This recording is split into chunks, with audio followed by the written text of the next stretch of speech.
시청자 여러분 안녕하십니까? JTBC 아침 뉴스입니다. 오늘 아침 신문부터 살펴보겠습니다. 먼저 전북일보입니다. 76년 역사를 지닌 향토기업 군산 페이퍼코리아에 대한 매각설이 최근 지역 경제계를 중심으로 나오고 있습니다. 지난 2017년 부도 직전까지 내몰렸다가 자산관리 전문 회사의 투자로 살아난 뒤 경영 상태가 좋아진 만큼 투자금을 회수하기 위해 새 주인을 찾을 것이라는 추측인데 업체 측은 시기상조라는 입장입니다. 다음으로 전북 도민일보입니다. 전라도는 과학기술정보통신부가 주관한 공모에서 120억 원 규모의 2차 전지 개발 연구과제가 최종 선정됐다고 밝혔습니다. 이에 따라 드론에 들어가는 초경량 축전지와 탄소섬유 기반 연료전지 발전 모듈을 국내 최초로 개발해 상용화에 나설 예정입니다. 이어서 새전북 신문입니다. 최근 보리떼 소각이 본격적으로 시작되면서 민원이 크게 늘더니 청와대 국민청원까지 등장했습니다.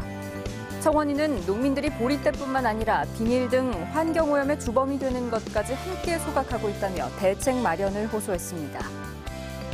마지막으로 매일경제입니다. 국내 주식에 투자하는 동학개미가 미국 주식을 매매하는 서학개미보다 2배가량 높은 수익률을 거둔 것으로 집계됐습니다.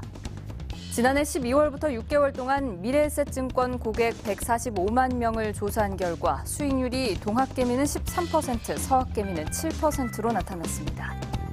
지금까지 아침 신문 살펴봤습니다. 한때 유행처럼 번지던 전통시장 청년몰들이 잇따라 문을 닫고 있습니다. 코로나19가 겹친 탓도 있지만 부족한 콘텐츠와 자치단체의 부실한 사후 관리가 지적되고 있는데요. 청년몰만의 특성을 살린 대책 마련이 시급합니다. 정원익 기자입니다. 지난 2016년 중소벤처기업부 공모에 선정돼 전주 신중앙시장에 조성된 청년몰입니다. 청년 상인들이 음식점 등 10곳의 점포를 열었지만 지금은 텅 빈 채 흔적만 남았습니다. 3년 만에 폐업하고 모두 떠난 겁니다. 2년도 넘었어요. 하나하나 나가다가 사람이 없은데요. 젊은 애들이 그냥 쉬고 뭐 어쩌고 이렇게 해버린 게. 같은 공모를 통해 4년 전 전주 서부시장에 문을 연 청년몰은 그나마 형편이 나은 편입니다. 점포 17곳 가운데 한 곳만 남았다가 배달 중심으로 바꾸면서 다시 점포가 늘고 있습니다. 배달 업종으로 변경을 해서 조금 더 고객님들에게 다가갈 수 있게끔 전환을 시도했고 그런 결과가 지금까지 이어오고 있는 것 같습니다. 유행처럼 번지던 전북의 청년몰들이 위기를 맞고 있습니다. 전국에서 처음으로 시작된 전주 남부시장을 비롯해 군산과 완주 등 시군마다 폐점하는 곳들이 잇따르고 있습니다. 업종이 먹거리에 치우치는 등 다양하지 못한 데다 코로나19까지 겹쳤기 때문입니다. 무엇보다 청년몰 조성 뒤 자치단체의 부실한 사후 관리도 한몫하고 있다는 지적입니다. 중앙정부 차원에서는 일정하게 지원이 가능한데 지자체 선호도별로나 지자체 정책별로 조금 지원하는 방향이 다르다 보니까 형평성이 좀 안 맞는 부분이 좀 있고 일관성이 없는 부분이 있어가지고 청년에게는 창업의 기회를 주고 전통시장에는 젊은 고객을 유치해 상권을 살리겠다는 취지에 맞도록 적극적인 대책이 필요합니다. JTBC 뉴스 정원익입니다. 전주시가 민간업체에 맡긴 청소 행정을 둘러싸고 수년째 잡음이 끊이지 않아 왔는데요. 노동단체가 이 같은 전주시 청소 행정을 시가 운영하는 직영체제로 바꾸기 위해 관련 조례 개정을 추진하기로 했습니다. 나금동 기자입니다. 지난해 전주시 청소대행 업체가 가짜 직원을 내세우거나 쓰레기 양을 부풀려 보조금을 가로챘다는 의혹이 제기됐습니다. 또 가스차에 훨씬 비싼 경유비를 지원하고 불법 파견을 했다는 논란도 불거졌습니다. 전주시와 계약 위반입니다. 파견 근로자 보호 등에 관한 법률 위반입니다. 불법 파견입니다. 올해 4월에는 청소 노동자들이 차별을 받고 있다며 처우 개선을 촉구하는 천막 농성을 벌였습니다. 이렇게 전주시 청소행정은 최근 수년 동안 논란의 연속이었습니다. 노동단체가 이 같은 민간위탁 청소행정의 문제를 바로잡기 위해 주민조례 개정 청구에 나섰습니다. 전주시 조례에서 생활 폐기물 업무 대행과 관련된 조항을 삭제해 전주시의 직영을 유도하겠다는 겁니다. 직영하면 매년 이윤 일반 관리비, 간접농업비, 기타 경비 대부분이 전략될 것입니다. 중구차 매각금은 덤으로 전주시 수입이 됩니다. 지방자치법에 따르면 인구 50만 명 이상 대도시에서 19세 이상 유권자의 100분의 1 이상 서명을 받으면 조례 개정을 자치단체장에게 청구할 수 있습니다. 자치단체장은 청구를 받은 지 60일 이내에 지방의회에 안건을 올리고 그 결과를 청구자에게 알려야 합니다. 전주에서는 석 달 동안 5,399명이 서명하면 청구가 가능합니다. 충분히 가능하다고 생각을 하고요. 저희 내부적으로 목표는 한 15,000명 정도를 받는 그것을 목표로 좀 하고 있습니다. 충남, 태안 등 전국적으로 청소 업무를 직영하는 곳이 늘고 있는 가운데 전주시도 민간 위탁에서 직영으로 전환될지 관심이 쏠리고 있습니다. JTB 뉴스 나금동입니다. 민주당의 유력 대권 주자들이 조직 구축에 한층 속도를 내고 있습니다. 어제 전주에서는 이낙연 전 총리의 지지 모임인 신복지 전북 포럼이 출범했는데요. 이 전 총리는 이른바 중산층 경제론과 신복지를 전면에 내세우는 한편 전북 현안에 대해서도 지원을 약속했습니다. 이승환 기자입니다.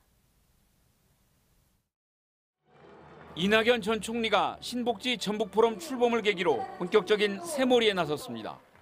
도내에선 신영대 이원택 의원이 참석했고 동아일보와 대학 후배인 군산 출신 양기대, 남원 출신 윤영찬 의원도 참석했습니다. 이낙연 전 총리 측이 밝힌 신복지 전북 포럼 발기인은 모두 13,000명 규모.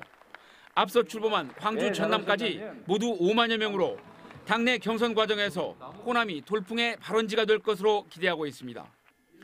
이 전 총리는 창립 총회에 이은 특강에서 새만금과 탄소산업 그리고 군산 조선소와 제3금융중심지 등 지역 현안에 대한 지원 의사를 밝혔습니다.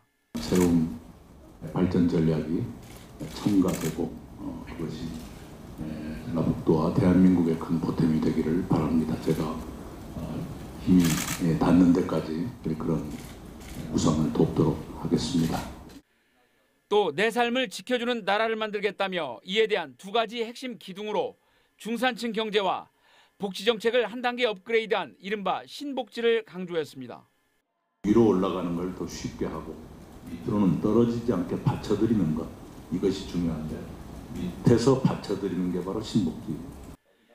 이 전 총리는 창립 총회에 앞서 열린 기자회견에서 정세균 전 총리와의 단일화 가능성에 대한 질문에는 아직까지 그런 논의가 있는 건 아니라고 간단히 답했습니다. 이 전 총리는 전주에 이어 대전을 끝으로 지방조직 구성을 마치면 서울 창립총회만 남겨두게 돼 민주당 내 이재명 경기지사의 독주체제에 맞설 수 있을지 주목됩니다. JTB 뉴스 이승환입니다. 얼마 전 익산의 노인시설에서 확진자가 나와 추가 감염 우려가 컸는데 접촉자들이 모두 음성으로 확인됐습니다. 종사자와 이용자 대부분이 백신을 맞은 덕분으로 보이는데요. 노인시설의 접종률이 85%를 넘어서면서 노인 이용시설 연쇄 감염이 크게 줄어든 것으로 나타났습니다. 하원호 기자입니다. 지난해 9월 전주의 한 주간보호센터에 코로나19 확진자가 다녀갔습니다. 이후 종사자와 이용자, 가족 등 12명이 줄줄이 감염됐습니다. 지난 7일 익산의 한 주간보호센터에서도 어르신을 돌보는 종사자 1명이 코로나19 확진 판정을 받았지만 이번엔 달랐습니다. 동료 직원과 이용자 55명 모두 음성으로 확인됐습니다. 확진자를 제외한 55명 가운데 44명이 코로나19 백신을 맞았고 40명은 2차 접종까지 마친 덕분입니다. 다수의 어르신들이 접종을 마치신 관계로 해서 현재까지는 확진자가 없는 상황입니다. 조금 더 지켜봐야 되겠지만 분명 현재까지 백신의 효과라고 말씀드릴 수 있겠습니다. 백신 접종이 시작된 이후 도내 노인 관련 시설 5곳에서 코로나19 확진자가 나왔지만 감염자는 모두 8명에 그쳤습니다. 접촉자로 인한 추가 감염이 거의 없었다는 얘기입니다. 노인시설과 요양병원 입소자의 접종률은 85%를 넘어섰습니다. 확진자가 감소세로 돌아서자 방역당국은 생활치료센터 운영을 중단했습니다. 감염병 전담병원으로 지정된 군산과 남원의료원의 코로나19 전담병상도 다음 달부터 일반 병상으로 일부 전환하기로 했습니다. 지역민들께 일반적인 병원의 기능을 일부 돌려드리기 위해서 현재 병상 조정 과정 중에 있습니다. 도내 하루 신규 확진자는 지난 5일 0명을 기록한 데 이어 나흘째 한 자릿수에 머물고 있습니다. 백신 접종자가 빠른 속도로 늘고 확산세가 한풀 꺾이면서 일상 회복에 대한 기대감이 커지고 있습니다. JTBC 뉴스 하원호입니다. 군산시가 코로나19로 어려운 소상공인들을 위해 카드 수수료 지원 사업을 시행합니다. 남원시는 외국인, 어르신 등 도움이 필요한 이들을 위한 맞춤형 안내 책자를 마련했습니다. 주혜인 기자입니다. 군산시가 코로나19 여파로 어려움을 겪는 소상공인들의 카드 수수료를 지원합니다. 연매출 3억 원 이하 소상공인을 대상으로 지난해 카드 매출액의 0.8%를 최대 50만 원까지 지원할 예정입니다. 신청은 오늘부터 오는 12월 17일까지 군산시 소상공인 지원과나 가까운 읍면동 사무소를 방문하거나 이메일, 팩스 등을 통해 가능합니다. 코로나19로 인해 어려움이 많은 소상공인들의 부담을 경감하고자 하며 앞으로도 지역 소상공인들을 위한 지원책 마련에 최선을 다하도록 하겠습니다. 영어, 중국어, 베트남어까지 3개의 언어로 적혀 있는 생활 정보들. 외국인 주민들을 위한 맞춤형 민원 안내 책자입니다. 남원시는 또 어르신과 저시력자들이 보기 편하도록 큰 종이에 큰 글자로 된 책자도 만들었습니다. 민원 업무에 어려움을 겪는 시민들의 특성에 맞는 맞춤형 서비스로 더욱 편리한 민원 서비스를 제공하겠습니다. 완산 8경 가운데 하나로 조선 후기 판소리 명창 권삼득이 수련한 곳으로도 전해지는 위봉폭포. 완주의 위봉폭포 일원이 국가지정문화재 명승으로 지정됐습니다. 문화재청은 아름다운 경관은 물론 폭포를 향유했던 선인들의 삶과 정신을 이해할 수 있는 장소라며 역사 문화적 가치도 높게 평가했습니다. 고창 운곡 남사르 습지가 한국관광공사가 선정한 올 여름 비대면 안심관광지 25선에 뽑혔습니다. 860여 종의 다양한 생물들이 서식하는 운곡 남사르 습지는 지난해 가을에 이어 올 여름에도 안심관광지로 선정됐습니다. JTBC 뉴스 주혜인입니다. 도시재생 뉴딜 사업을 활용해 낙후된 전주 시외버스 터미널을 재건축해야 한다는 의견이 나왔습니다. 전랍도의회 두세훈 의원은 도정 질문에서 시외버스 터미널은 준공된 지 50년이 다 돼 승하차 시설이 열악하고 편의시설도 부족해서 이용객들은 불편하고 외부 방문객들에게도 나쁜 인상을 줄 우려가 있다고 말했습니다. 두 의원은 터미널을 복합 문화공간화한 광주와 대구의 사례를 언급하며 전랍도도 전주시 등과 머리를 맞대고 광역형 도시재생 뉴딜 사업으로 터미널과 주변을 정비해야 한다고 주장했습니다. 당초 5월에 예정됐던 전북도민체육대회가 오는 9월과 10월로 미뤄져 2달 동안 개최됩니다. 전북체육회는 코로나19 확산을 막기 위해 이같이 결정했으며 장소도 익산에서 전북 전역으로 확대하고 개회식과 폐회식도 열지 않기로 했습니다. 또 시군별로 경기장을 배정하고 조만간 종목별 경기 일정도 확정할 계획입니다. 오늘은 아침부터 점차 흐려지겠습니다. 낮 최고 기온은 27도에서 30도로 어제보다 조금 낮겠습니다. 저녁부터는 서해안을 중심으로 비가 내리기 시작해 점차 모든 지역으로 확대되겠습니다. 이번 비는 내일 밤까지 30에서 80mm가량 이어진 뒤 그치겠습니다. 전주기상지청은 오늘 밤부터 바람이 강하게 부는 곳이 많겠다며 피해를 입지 않도록 주의를 당부했습니다.